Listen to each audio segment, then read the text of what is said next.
रूस के राष्ट्रपति व्लादिमीर पुतिन का भारत दौरा है जो बेहद अहम है। रूसी राष्ट्रपति के इस दौरे पर दुनिया भर की निगाहें टिकी हैं। 4 और 5 दिसंबर को पुतिन भारत दौरे पर रहेंगे। इस यात्रा के दौरान भारत और रूस के बीच कई अहम समझौतों पर बात होनी है जो पहले से ही तय है। कैसी होगी चाक चौबंद व्यवस्था जहां परिंदा भी पर नहीं मार सकता, एक नजर इस पर होगी। बिहार विधानसभा चुनाव में करारी हार के बाद कांग्रेस ने कमबैक करने का पूरा मन बना लिया है, जिसके एक्शन भी अब साफ साफ दिखने लग गए हैं। अब आखिर क्यों 15 जिला अध्यक्षों को कारण बताओ नोटिस भेजा गया है, आज बताएंगे आपको। इसके अलावा दिल्ली नगर निगम के 12 वार्डों के उपचुनाव में भाजपा का क्लीन स्वीप देखने को मिला। अब क्या रहे नतीजे और क्या हैं इसके मायने, एक नजर इस पर भी। नमस्कार, खबर प्रधान शो देख रहे हैं आप और मैं हूं संगीता श्रीवास्तव।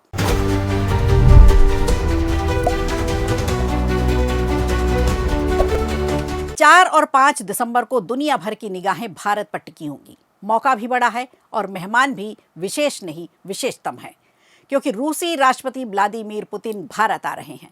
इस यात्रा से पहले रूसी राष्ट्रपति पुतिन का प्रधानमंत्री नरेंद्र मोदी के साथ मुलाकात पर एक बयान भी सामने आया था।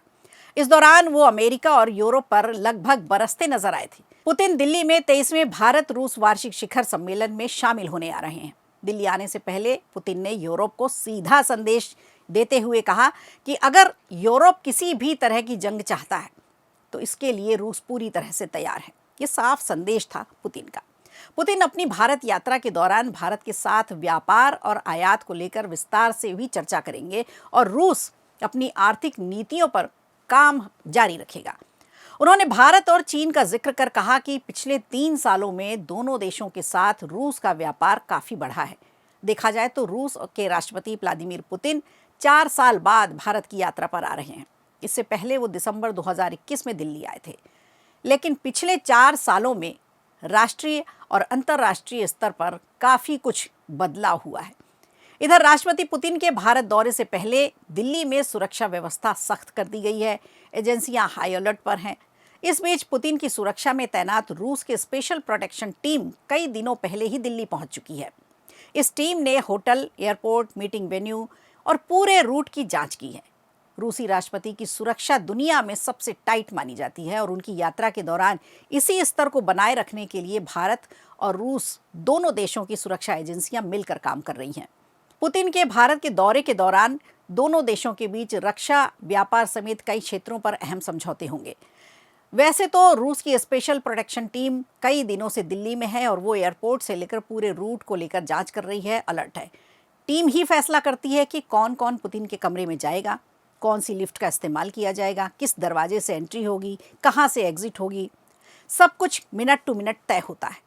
पुतिन के खाने पीने का सामान सब कुछ रूस से ही स्पेशली तैयार होकर आता है और उसकी भी कई स्तर पर जांच होती है, जिसके बाद ही उन तक ये पहुंचाया जाता है। यहाँ तक कि वो अपना पर्सनल पोर्टेबल टॉयलेट भी लेकर यात्रा करते हैं। इसका उद्देश्य बस यही होता है कि उनकी हेल्थ, उनका मेडिकल डेटा और निजी जानकारी कहीं लीक ना हो जाए। लेकिन इधर भारत में भी दिल्ली पुलिस, एसपीजी और केंद्रीय जांच एजेंसियां सभी हाई अलर्ट मोड पर हैं। राजधानी के प्रमुख इलाकों में भारी संख्या में पुलिस बल तैनात कर दिया गया है। ड्रोन के जरिए हवा से भी निगरानी रखी जा रही है। पुतिन के काफिले के जिस रूट से गुजरने की संभावना है, वहां हाई डेफिनेशन कैमरे और फेस रिकॉग्निशन सिस्टम की मदद से रियल टाइम मॉनिटरिंग की जाएगी। दिल्ली पुलिस के कंट्रोल रूम में 24x7 एक अलग मॉनिटरिंग डेस्क बनाई गई है जो केवल इस पर ही नजर रखेगी। इसके अलावा ट्रैफिक प्लान भी तैयार किया गया है। वीआईपी मूवमेंट होगा, जिससे दिल्ली के कुछ हिस्सों में ट्रैफिक डाइवर्जन निश्चित रूप से होगा और आम पब्लिक को परेशानी ना हो, इसका भी ख्याल रखा जाएगा। इस दौरान पुलिस का पूरा प्रयास रहेगा कि आम जन कम से कम दिक्कत में आए, लेकिन सुरक्षा को प्राथमिकता जरूर दी जाएगी। तो पुतिन का ये दौरा भारत रूस संबंधों के लिए बेहद अहम माना जा रहा है। दोनों देशों के बीच रक्षा, ऊर्जा, अंतरिक्ष व्यापार समेत कई क्षेत्रों पर नई समझौते होने की संभावना है, जिस पर दुनिया भर की निगाहें भी टिकी हुई हैं और यही वजह है कि सुरक्षा एजेंसियां कोई भी चूक छोड़ना नहीं चाहती। पुतिन के आते ही दिल्ली की सुरक्षा और भी सख्त हो जाएगी और उनका पूरा कार्यक्रम जीरो एरर सिक्योरिटी प्रोटोकॉल के तहत संचालित होगा। तो निश्चित रूप से सुरक्षा व्यवस्था बेहद कड़ी होगी, क्योंकि मेहमान विशेष हैं।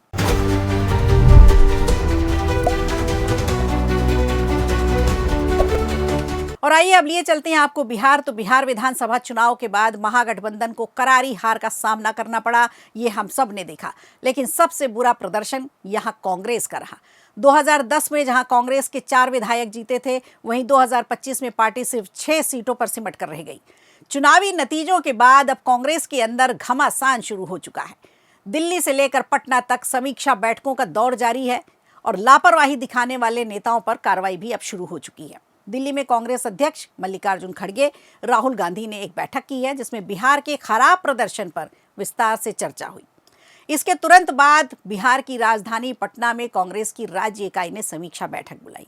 इस बैठक में सभी जिला अध्यक्षों को अनिवार्य रूप से उपस्थित होने के सख्त निर्देश दिए गए थे, लेकिन हैरानी की बात यह रही कि कई जिला अध्यक्ष बैठक में पहुंचे ही नहीं। तो पार्टी की सख्ती तो यहीं पता चल रही है। पार्टी ने इसे गंभीर अनुशासनहीनता जरूर माना और मंगलवार को बिहार कांग्रेस ने 15 जिला अध्यक्षों को कारण बताओ नोटिस भी जारी कर दिया है। अब पार्टी के मुताबिक ये बैठक चुनावी हार के कारणों की पड़ताल करने के लिए, संगठन को मजबूत करने के लिए ये ज़रूरी थी। इसमें भी लोग नहीं पहुंचे। बावजूद इसके कई जिलाध्यक्षों ने पूर्व सूचना के बैठक में जाना ज़रूरी नहीं समझा, ना ही पूर्व सूचना दी इसकी।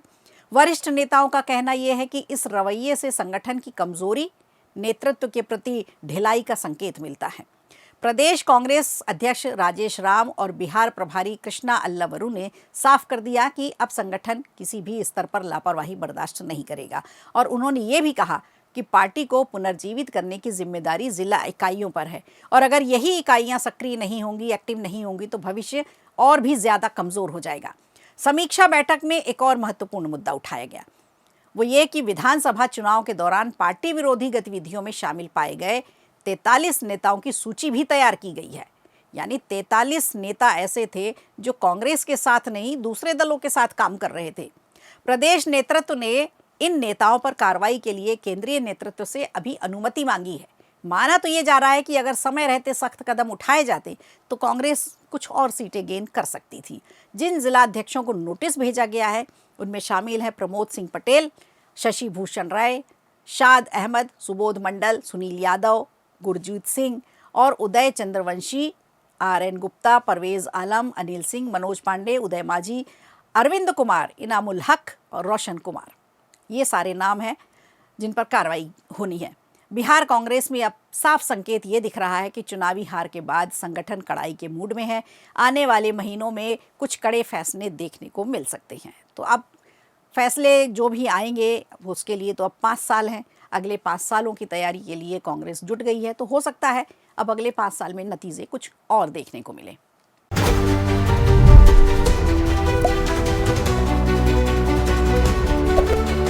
और इधर दिल्ली नगर निगम यानी MCD के 12 वार्डों में हुए उपचुनाव के नतीजे तो आ ही चुके थे और उसके साथ ये देखने को आया कि यहाँ भी बीजेपी की बम्पर जीत हुई है। इनके साथ MCD सदन की तस्वीर में बड़ा बदलाव देखने को मिला।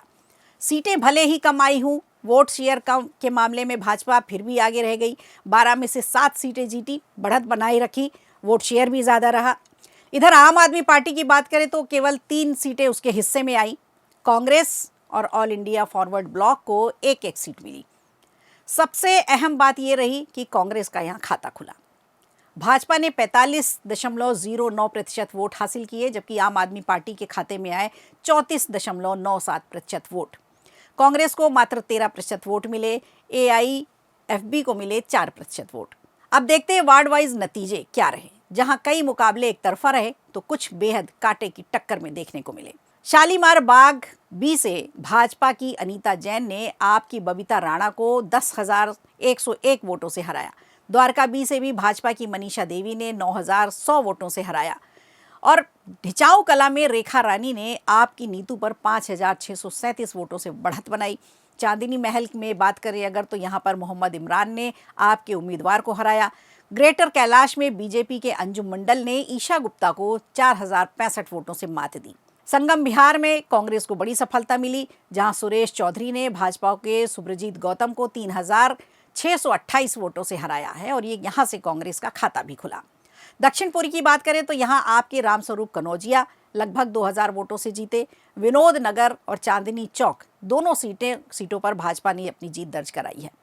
मुंडका और नारायणा वार्ड में आम आदमी पार्टी ने वापसी की है, जहां 1577 और 148 वोटों से जीत मिली है।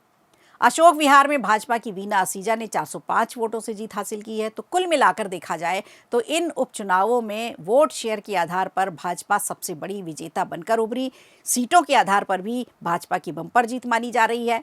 एमसीडी में आने वाले महीनों में राजनीतिक समीकरण और भी दिलचस्प होने वाले हैं और जो तस्वीर बनेगी वो भी बेहद अलग बनेगी, क्योंकि यहाँ पर भी बीजेपी के एक एक उम्मीदवार देखने को मिलेंगे। तो खबर प्रधान में आज के लिए इतना ही। दीजिए इजाजत, नमस्कार। वीडियो अच्छा लगा हो तो लाइक कीजिए, शेयर कीजिए और कमेंट बॉक्स में हमें जरूर बताइए।